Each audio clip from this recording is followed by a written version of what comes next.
What's good, Boxing World? This is Zeb, your host of On the Ropes. And today is just, I want to give my thoughts on the whole situation with the Devin Haney versus Gary Russell Jr. I want to go back a little bit, going back to the interview I even did with Bill, because the narrative is getting kind of crazy out there. When he mentioned there was $0, the $0 was mentioned pre-pandemic, in other words, last year. Eddie Hearn felt that during that time that there was no interest in the fight between him and Gary because he felt Gary was irrelevant, in my opinion, that he didn't bring anything to the table. And that's just my opinion on that. Now when things had really began to take off and the full steam ahead with Bill Haney and what he did by coming to the black media platform in boxing, the LDBC, it really created a buzz in order for that fight to happen. And then the zone became interested in that fight. But the 0% that everyone's keep talking about was pre-pandemic last year. I even go back to an interview I did with Coach Calvin when Gary was calling out Tank and everything of that nature last year at Upton. You can go back to old videos. And the thing Coach Calvin said was that if he's serious, he would relinquish and move up during that time back when Tank was at the 130. So during that time, even speaking with Coach Calvin, he said, look, if Gary's serious, relinquish the title at 136 and move up. That's what you do. Until then, we don't want to hear nothing. So, and then you hear the talks about, that fight would sell. Well, any fight with Tank would sell. Tank sold out Baltimore with Nunes, sold out Atlanta with Gamboa, sold out over at the Staples Center. So no matter who you put in with Tank, he's going to sell.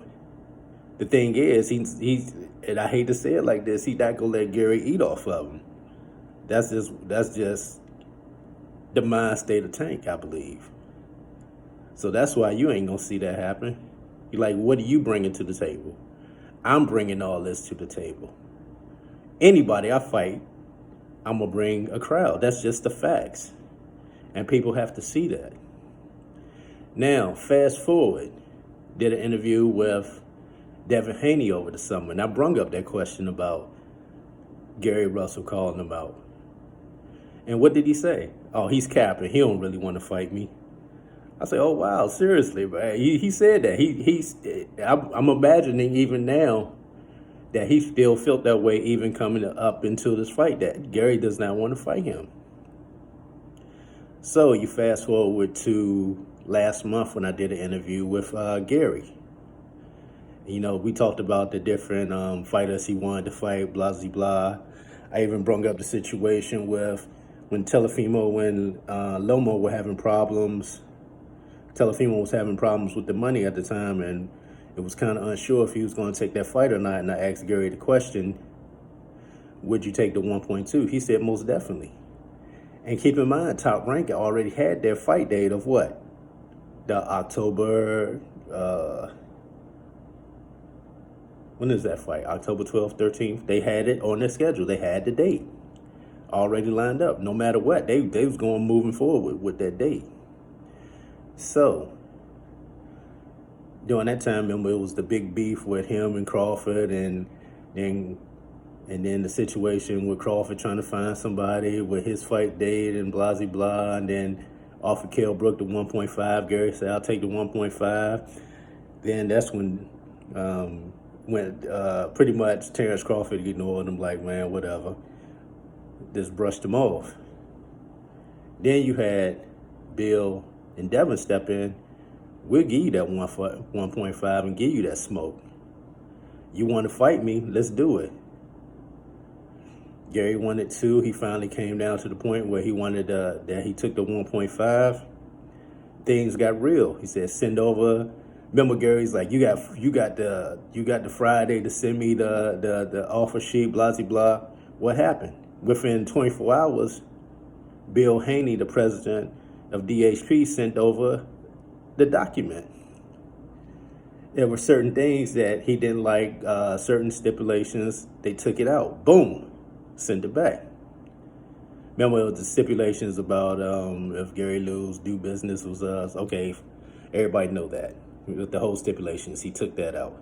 Fast forward, give Gary the term sheet papers, and Gary had his lawyers look it over. They didn't like the first line. Took 48 hours because he went on a certain platform in the LDBC and talked about it. And then Bill got on and said, man, whatever you want, let us know so we can make the changes and send it back. And remember, Gary got out the car and never came back. So it went dead, silence. The whole thing went silent. So then Bill went on to different platforms, to say, look, man, we waiting to hear back from Gary as far as the situation with the term sheet. Gary never got back with him. It's not like it was the contract. It was a term agreement is just a bullet point stating what the person wanted. Now, Bill was like, look, man, if there's something in there that need to be changed, let me know. Put it on there, send it back, and then we'll redo the term sheets to your liking. To this point, Bill Haney has not heard from Gary Russell Jr. at all. Then you had his Gary's brother, friend, whatever you want to say, Batman, say there were powers that be that was holding it up, such as Floyd and Al. How can that be? First of all, Gary is independent fighter for the. He's independent. He's not signed per se with the PBC. He's an independent fighter. He's even said that on my interviews. I'm independent. Al Haymon is my advisor. He said that on my interviews. You can go back to any of my interviews. He talks about that. I'm an independent fighter. Al Haymon is my advisor. So I want to establish that. Also want to establish that I have reached out to his management team to get his side of the story so it doesn't look one-sided. I have not heard back at this point yet. So I just want to put that out as a disclaimer. All right, back to the whole situation. To this point, the Zone has their date of November 7th already set in stone, but it's not on their schedule, whatever. They had the date of November 7th. So you have a situation where Gary said he needs more time. Well, as of when it was Monday, we had 8 weeks out to the November 7th. Keep in mind, Gary is in the gym every day.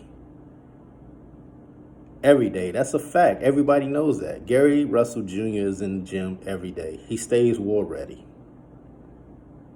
So that's facts there. So for Batman to come out and say it's powers that be that's holding the fight up, I don't understand that. Because even Devin Haney put out the tweet. Floyd, Al greenlighted. Floyd said kick his ass. Now, Gary has done so much talking up to this point about wanting to get the fight with different people, and he's went radio silent. Why is that? If there's certain things that you wanted in on the term sheet, send it back and put it back in Bill and Devin's court and see what happens. Because right now, the situation is looking like you don't want to fight. Behind the scenes, a lot of people in our area and didn't believe you wanted that fight anyway, to be honest. I'm just being honest. I heard so many talks behind the scenes about that Gary really didn't want that fight, even before it really got to the point where we are now. So it would be nice to hear a yes or no, like, hey, I'm moving on, I'm not going to fight, and that's it. Batman had brung out that they're looking at Fortuna. I go back to Gary already had his mandatory for the year back in February. And this is just my opinion. I find it hard to believe that he actually has something in the works with Fortuna near the end of this year in the midst of a pandemic situation with no fans, no gate, no nothing. I don't really see that situation even happening. So now you have a situation that's presented before you to fight a young, hungry lion who called you out, who was like, look, we've met every demands that you wanted each step of the way, and now we at the situation that we're waiting on you. And I'm surprised that none of the LDBC is talking about that. Why is that? You know, Batman had went on a certain LDBC platform, and I know that certain host that probably did not want that being said, that Batman said, hey, I paid you this, I paid such and such this, I paid such and such this. Now, when you start to pay the media, they're going to start to put their bias onto the story at hand and create a certain picture and narrative. That's now you questioning somebody's journalistic integrity by doing that, because now you're paying them. Nobody's ever paid me. I'm not part of the DBC, and I'm independent. So I just want to put that disclaimer out there now. But I felt that it was very damaging that Batman had went on there and said, I've paid you, I paid such and such, I paid such and such. I was like, whoa. Red flags all over the place. That's journalistic integrity, in my opinion. That's just my opinion on that. I can be wrong. Leave your thoughts in the comment section. But for me, it questions journalistic integrity. Now, I still want to go back to the whole fight situation. It's a simple yes or no. Do you want the fight or not? It ain't that hard. I probably would never get another interview with Gary after this, but I have to state it as a journalist, a real journalist who sees it from both sides and gives the full scale and scope of the story. Sometimes you got to give hard opinions on certain matters. And if I'm wrong, then I'm wrong. But right now I'm giving my journalistic opinion of the situation. All he has to do is send back what he wants changed on the bullet points, the term sheet, because it's not the actual contract, it's just the term sheet. You don't even have to sign it. Just send back what you wanted, correct it. Again, you're not signing anything. You send it back what you want, correct it, send it back to DHP and Bill Haney, and they'll make the necessary changes if necessary, then send it back. That's all they have to do. So, in my opinion, this is how I feel about the current situation. And for now, if I'm Bill and Devin, I wouldn't wait on them. I would just move on. Look at Gamboa. Look at the Gamboa fight to finish out the year, and looking forward to next year to see what's going to happen between the Teofimo Lopez and Lomachenko fight, to see if you can get the winner of that. Start talking about that.